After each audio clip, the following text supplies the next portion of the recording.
So, gosh, like, I don't know, like it just hit me and it's like, wow.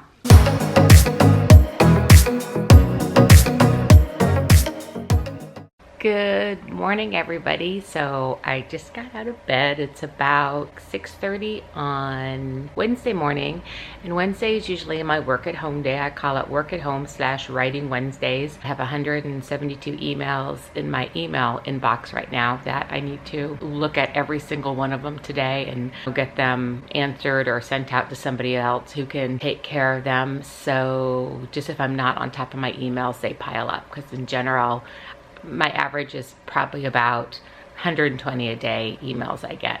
Anyway, so it's kind of a rainy, dreary day, so I feel like it is a good day just to hunker down and get a lot of my writing tasks done. It'll be no makeup and, you know, hair in a messy bun, but you know what they say, messy bun, getting things done. That's how I feel today. So anyway, I will talk to you soon. There's my little Pipper. He just is like my constant companion. He sleeps next to me, he sits next to me, he follows me, he barks when people come around me. He's just my little constant companion. He is the worst dog in the world though. He's 4 pounds of terrible terrier. He's a rat terrier, and gosh, we got him in like 2000, and I don't know, he came with papers, but he came from like a weird kind of breeding situation. So he was 1.5 years when we got him, and he's tiny, so he's just 4 pounds. Some rat terriers can be up to 35 pounds. But one of his, I don't know if you can see, like his eye is really clouded up. So he's just really showing his age. He's like 15 or 16 probably, and he's having some health problems, just getting old. He's on medication for his heart, and I always say he's like he's the worst dog in the world, just because, I mean, a leaf flutters by and he barks. He barks at everybody in the family. Like if anybody gets close to me, he barks. He's kind of territorial. He's a grouchy old man. He always wants to be picked up. He always looks terrified and shakes at everything. He's just like all the bad things you would kind of think about like people like, I don't want a little dog, they're yappy. Yeah, he's yappy. But by the time we got him, every single one of his nerves were pretty shot. So anyway, he's my little Pipper, and he's sweetie, and he loves me and I love him. And I get worried sometimes when I just, think like, he's getting old, he's showing his age. I'm going to bring him to the vet this week because he's got like a weird little doggy cough going on. But Pip is just happiest like when he's right next to me. And yeah, he's just my little, I love all my dogs, but he's just attached to his mommy. And I remember when we got him and I put him in the car next to me, and I just said, okay, I'm going to be your mommy. And so I'm his mommy. And actually, he even moved to Massachusetts with us when we were in Massachusetts for like 1.5 years. So he's been in this house and 2 houses in Massachusetts and back with us. So yeah, you can hear him breathing. Like I said, he's got some like a little doggy cough going on, but I think it's all related to his heart. So anyway, I just wanted to share Pipper with you. We always think he looks like a little bat. Looks like a little bat dog. That's Pipper. So yeah, there's my Pipper. He likes to have his belly rubbed, don't you? Yeah, he likes to have his belly rubbed. All right, it's Pipper. He's the worst dog in the world. Yes, he is, but he's mine. All right, well, I hope everybody, if you have a pet, give your pet some special loves today. Tell him from Mary, like this is a special pat coming to you from Mary in Indiana, because I love all dogs and animals, so they're the best. Bye, Pipper. Hi, everybody. I just had, one of those aha moments, and I just wanted to share. When people ask, what I do, I always say I work at Little Star. Say, maybe I work at Little Star, or I'm the executive director of Little Star, or, I work at a center that treats children with autism. And I'll say, or a lot of times I'll just say, Little Star treats children, teens, and young adults with autism. And so that's just, and it used to just be Little Star treats children, Little Star treats children and teens. And really, as the kids that we served started growing up and we were taking, you know, older kids, it just was, you know, children, then children's and teens, children, teens, and young adults. And so that's what I say. And I know I can say individuals with autism, but I always just say we, you know, we work with children, teens, and young adults with autism. And, you know, always just kind of identifying as, you know, a parent of a child with autism, and then a parent of a teenager with autism, and then the parent of a young adult with autism.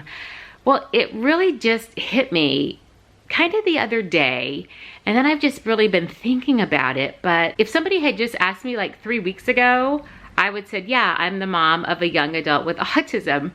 But my son just turned 29, and just thinking like, wow, that whole young adult thing has really left the station like 5 years ago. It was just like, wow, like he's an adult with autism, you know, like he's 29. So just kind of thinking I need to change my vernacular and just say that I am the parent of an adult with autism. And then maybe kind of looking at some of the people that we do serve at Little Star and looking at the ages of some of them, and then really thinking like, I might need to change what I say about Little Star, because, you know, Little Star is definitely an ABA center for children, teens, and adults with autism. So, gosh, like, I don't know, like it just hit me, and it's like, wow, my son, you know, my child with autism is now an adult with autism, and where did the time go? I certainly don't feel, you know, like I've been doing this for, he's 29, but doing this for, you know, for 26 years or something. But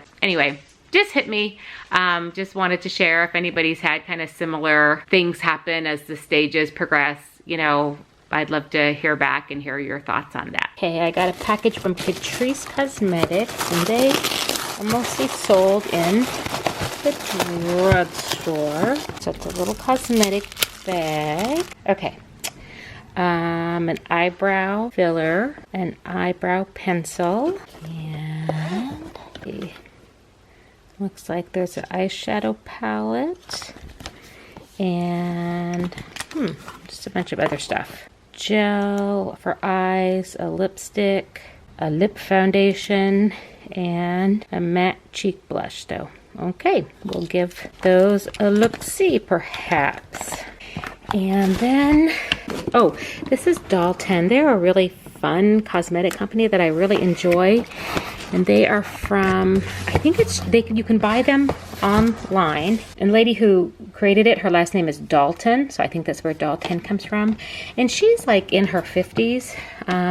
So I like this company because they definitely are, I would say like I mean, they're definitely for younger people, but I think it's also, a lot of products are geared for drier skins. Her lipsticks are amazing. I actually have one of her lipsticks like just right here sitting around.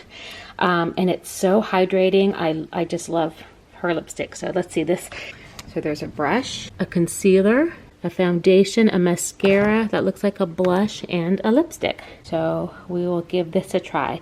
But if you haven't tried some of these products, like the lipsticks are great. I would love all her lipstick. She's got a couple foundations out and I really enjoy all of them. So I will definitely crack into this more and check it out and report back. Okay, so let's go through this Dalton thing more. There is a nice brush, and it's called the number 9 brush. It's soft but dense, so definitely like a foundation brush. This is the Dalton. It's called Doll Skin. It's in the shade Light. It's a brightening, skin correcting, skin nourishing. It's a concealer with like a metal tip. Oh, like I said, she has the most beautiful collection of nude lipsticks. So I don't know if I can, but that is like, I just love the feel of her lipsticks.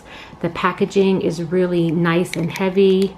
It's a nice firm closure, but I probably have, I bet 8 of these lipsticks at least, and I love them all, and I can just throw them in my bag, and every color just goes, you know, you don't have to really worry about the color not going. So her blushes are usually creams. Yeah, so this looks like a cream blush, which is definitely, I know, better for drier skin, but I'm not so, I'll have to give this a try. I know I have another one of her cream blushes. Let's see, this is in the color, I Believe in Pink. Yeah, I like that. It's called Dream Whip.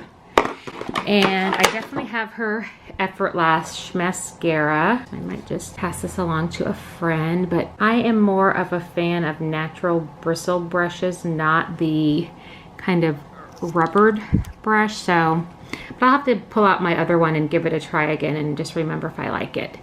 And so this is a new foundation. I think this is like her third or fourth foundation now. So this is also called Doll Skin, and it is a foundation meets skincare, anti-skin protector, full coverage. It's in light and it's a pump. So I was actually wearing some Doll 10 foundations last week. I pulled one out and I was just kind of like, oh yeah, I forgot I have this. Let's use this again and try it. But I'm excited to try this. Like I said, it's just a fun company to look into. And again, I think just for more mature, you know, drier skin. And I have a picture of myself with the founder of Doll 10. Her name's Doris Dalton. And I just met her at an event, I think in like May of this year. Maybe it was April. So it was like, you know, 6-7 months ago. But she was super nice and lovely. Okay. I'll let you know how I like this. Good morning, everybody. It is Thursday and I'm off to a couple meetings, and then I have a conference call meeting for the CAST conference that's in January coming up quickly, and then I have to bring my dog Pip to the vet. He's not feeling well, and we know he's got the beginning of heart failure, so I can tell he's just not feeling well. So I'm gonna bring him to the vet. So kind of a busy day, but not terrible, you know, just getting through some meetings and stuff. So anyway, I hope you're having a good day, and I'll check in with you soon. Bye.